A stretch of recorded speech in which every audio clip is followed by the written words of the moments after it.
I love life. No, I'm just playing. God. I'm just playing. I love I'm my just playing. life. I'm just playing. I'm just playing.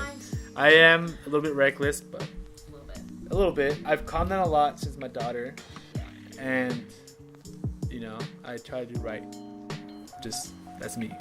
All right, to really close it on a touching segment, what have you learned since having a daughter? Dude, to be honest, to be completely 100% honest with you guys, I was a big mess. Kat saw me spiral like I was like the Tasmanian devil in one room. I just hit things and just like imagine like the Tasmanian devil spinning in a room. He hits the wall, goes straight to the wall, goes straight. You get me? Can you get the picture? So like no direction. You know what I mean? Constantly moving, but no direction. Don't do that, Anne.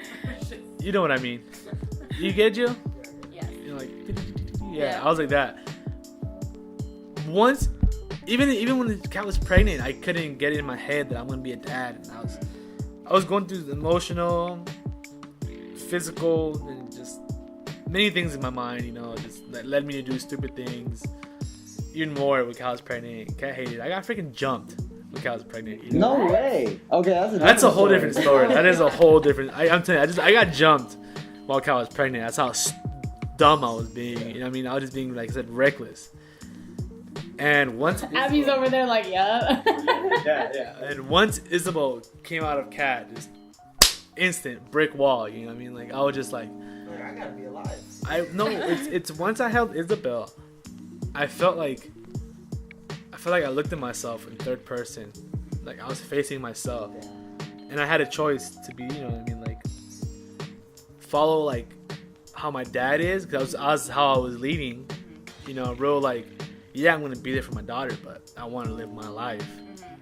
Yeah. Or I can be, how my mom and my grandma and how I want to be to Isabel, And then crazy is that I met Isabel in my dream, so I already had like a love for her before she was born. Before she was born, like I kid you not, I met her. Yeah. And when she was born, when I found out she was a girl, I cried, balls out, cried.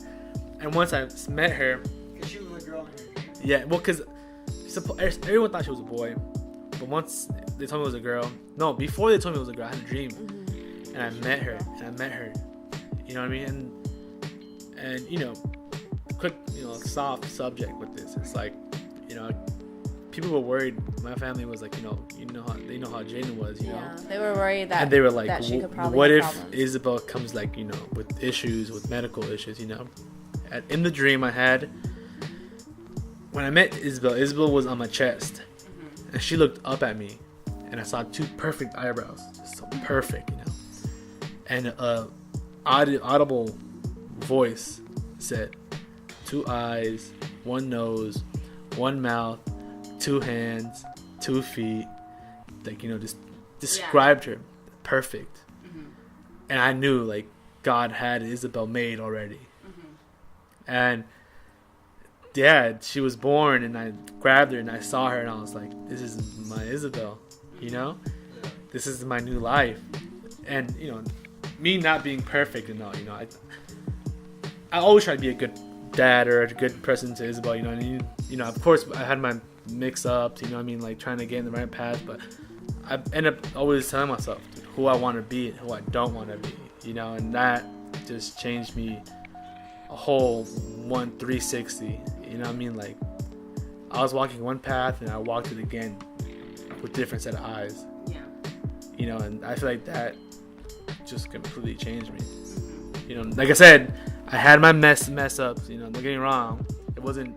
It's still not a perfect path. But it's a path that I look back and I'm always like, I do not want to be like this, and I want to be this person, and continue to push forward and being that person I want to be. Yeah. So you found direction pretty much. Yes. Yeah. To relate to this thing, when I was out of high school, before out of high school, I wanted to join the Marine, because I told myself I need discipline, because I'm crazy. I told Kat, I told my mom, I told everybody. I remember that. I told myself I need discipline, because I'm just I can't help but be free, and I feel like my military has been Isabel, Like I told Kat, despite every decision I make, I try to think about it. If Isabel heard about this, how would it be? You know what I mean? If someone's just like, oh, this is, you know, like I try not to. You get me? Yeah. Yeah, but that was my change with Isabel. And like I said, it is a work in progress, but I feel like I always strive to be that way. Yeah. Instead of being the old me. Which is, I do crash with the old myself, but I try to realign myself. Well, yeah, change doesn't come overnight, and you have changed a lot. Yeah, so. Yeah, well, that was a great way to end a fun podcast, man. Yeah, you know, just God is good, God is great. All the time. We had a great time with our, well, as Dennis sees me, roommates. Housemate. Okay, before we end this, just to put this out there, when Isabel was born, I looked at Kat and I was like, I know who I want her godparent. I know who I want. Before she was born, I told Kat, I know who I want Isabel's godparents to be. And she was like, who? And I was like, Monica and Gio. And she was like, yeah, you're right. And I was like, yeah, like, I painted a picture of Monica and Gio. If you don't know Monica and Gio, let me paint you a quick picture. They are ride or die. Gio's if you think about Gio, you could kind of think of a lumberjack man that cuts wood and goes home, makes stunts for his family, gets it done. Says it and does it. You know what I mean? You know what I mean? Like, I'm gonna do it. I'm gonna say it, I'm gonna do it. You know what I mean? If I'm hanging out with you the day it comes, I don't want to hang out with you. Fuck it, I'm gonna go. Cause I said I'm gonna go. Yeah. You know. Monica's whatever, but you know, no, I just like, you know. All the violins. I know. Yeah, so Monica's picture, she's, you know, a real loving person to Gio. You can tell she supports Gio in everything he does.